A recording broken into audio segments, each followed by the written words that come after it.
दाल हो गई, चावल, मसाले, चीनी भी हो गई। चलो सब हो गया। काजल, ओ काजल। जी माँ जी। काजल बहू, ये ले सामान की लिस्ट और सारा सामान अच्छे से देख कर लाना है। पिछली बार भी पैसों की गड़बड़ होगी थी। और जल्दी जा, जल्दी आ, लेट मत होना, आकर खाना भी बनाना है। जी माँ जी ठीक है।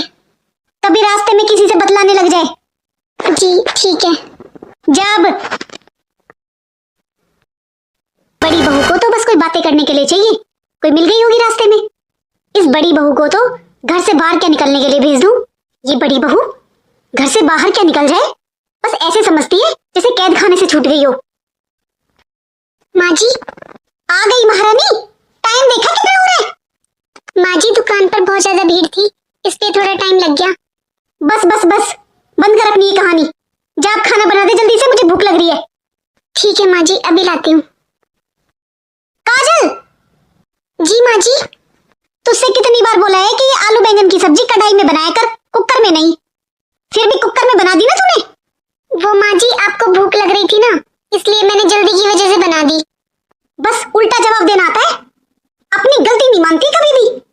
आगे से आगे जवाब तैयार रहता है तेरा। बहुत फालतू बोलने लगी है तू अब, मुझे समझ में आ रहा है अब। जा अब खड़ी किस लिए है। जब बाथरूम में मेरे कपड़े पड़े हैं उनको धुल दे।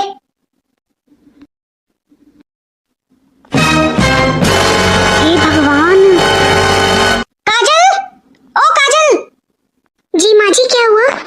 तुझसे कितनी बार कहा है कि मेरी साड़ियों को मशीन में मत डाला कर, मेरी साड़ियों को हाथ से धुला कर दी ना सारी साड़ी खराब। वो माँ जी कल शाम को मेरे कंधों में थोड़ा दर्द हो रहा था, इसलिए मैंने मशीन में धुल दी थी।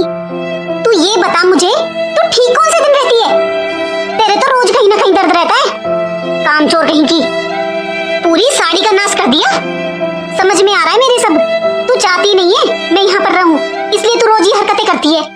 मेरा गुजारा नहीं है यहाँ पर तेरे साथ, मैं नहीं रह सकती अब तेरे साथ। तू मुंह से तो कह नहीं पा रही है कि मैं चली जाऊं घर से, इसलिए तू ऐसी हरकतें कर रही है। दिखाई दे रहे हैं मुझे तेरे रंग ढंग। जा रही हूँ मैं अपनी छोटी बहू के पास, वही करेगी अब मेरी सेवा। छोटी बहू मुझसे हर वक्त हाल चाल पूछती है मेरा फोन पर, उसे मेरी इतनी फिक्र है। वो तो मैं ही नहीं जाती थी उसके पास, और तू अब परेशान हो चुकी है मुझसे। अरे मम्मी जी आप, और ये इतना बड़ा बैग। अरे बहू थोड़ी देर बैठने देगी मुझे, या खड़े खड़े ही सारे सवालों के जवाब दे दूं तुझे। नहीं मम्मी जी, मेरा वो मतलब नहीं था। अब बैठिए बैठिए। और बताइए मम्मी जी कैसे हो आप। हाँ बहू मैं बिल्कुल ठीक हूँ। मम्मी जी अब तो बता दीजिए किसका है ये बैग। ये बैग बहू मेरा है, मैं यहाँ रहने आई हूँ तेरे पास। क्या? लेकिन क्यों मम्मी जी। अरे क्यों से क्या मतलब है। अब बहू मैं तेरे पास ही रहूंगी। पिंकी बहू अब मैं हमेशा तेरे पास ही रहूंगी। अरे उस काजल ने तो मेरा जीना दुश्वार कर दिया, मैं अब और नहीं रह सकती बड़ी बहू के पास। मैंने तो सोच लिया है बहू, अब मैं बुढ़ापे में तेरे पास ही रहूंगी, यही तू ही कर सकती है मेरी सेवा। क्या बहू कुछ कहा तूने। नहीं नहीं मम्मी जी कुछ नहीं। बहू मैं इतनी दूर से आई हूँ, मैं थक चुकी हूँ, मेरे लिए कुछ चाय खाना कुछ तो ले आ, या खड़ी रहेगी क्या। अभी लाई मम्मी जी। और बहू एक बात बता, तूने ये कपड़े कैसे पहने हुए हैं। मम्मी जी मम्मी जी क्या लगा रखा है, ये क्या कपड़े पहन रखे हैं मैं ये पूछ रही हूँ। अरे बहू बेटी साड़ी या सूट में अच्छी लगती है, और तुझे तो मैंने सूट पहनने की भी आजादी दे रखी है, तो फिर ये क्या पहन रखा है तूने। जा अब साड़ी पहन कर आ। ठीक है मम्मी जी। आज आया ना जेठानी जी का असली चेहरा सामने, हर टाइम इतना शरीफ बनने का नाटक करती है। भेज दिया मुसीबत को मेरे पास, खुद तो हो गई आजाद और इस मुसीबत को भेज दिया मेरे पास। अब करो इनकी सेवा। खुद ने तो पीछा छुड़ा लिया, मेरे गले में फांसी का फंदा भेज दिया। अब सुबह टाइम से उठो, साड़ी पहनो, सुबह टाइम से चाय बना कर दो, नाश्ता बना कर दो, ये तो उठी ही नहीं है। पिंकी पिंकी बहू, पिंकी उठना नहीं है क्या आज, दिन निकल आया। पिंकी देख कितनी सुबह हो गई है, दिन निकल गया, चल मेरे लिए एक कप चाय बना दे। मम्मी जी आपको चाय पीनी थी ना, तो वो तो आप खुद भी बनाकर पी सकते हो। अभी मेरा उठने का टाइम नहीं हुआ है मम्मी जी, और जो भी कुछ खाना हो वो भी बनाकर खा लेना अपने आप से। लेकिन अब मुझे परेशान करने मत आना। अरे बहू, तूने कपड़े धुल लिए क्या? हाँ जी मम्मी जी, मैंने कपड़े धुल लिए। लेकिन बेटा, बाथरूम में तो मेरे कपड़े भी पड़े थे, वो तो तूने धुले ही नहीं। तू भूल गई होगी बेटा, है ना, क्योंकि मैं यहाँ रहती नहीं हूँ, तुझे आदत नहीं है।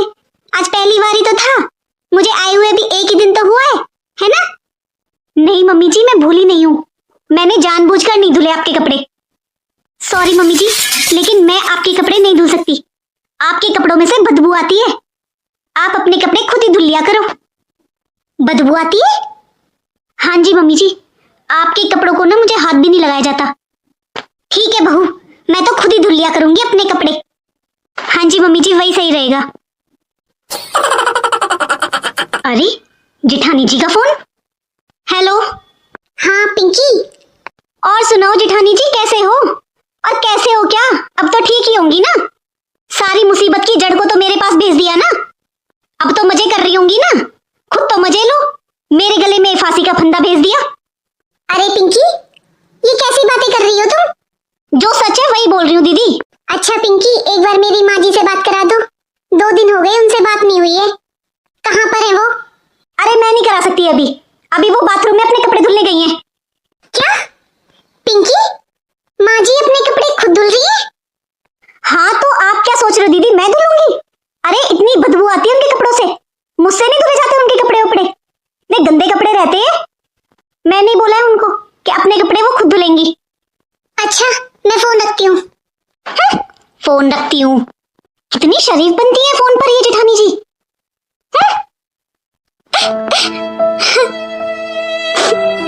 मैंने बड़ी बहू को कितना बुरा समझा था और छोटी बहू को कितना अच्छा। क्या सोचा था, क्या हो गया? काजल मेरी सारा दिन कितनी सेवा करती थी, चुपचाप मेरे सारे काम करती रहती थी, और मैं कभी उससे 2 बोल ढंग के नहीं बोले मैंने। मैं यहाँ से जाऊंगी तो किस मुंह से माफी मांगूंगी अपनी बड़ी बहू से?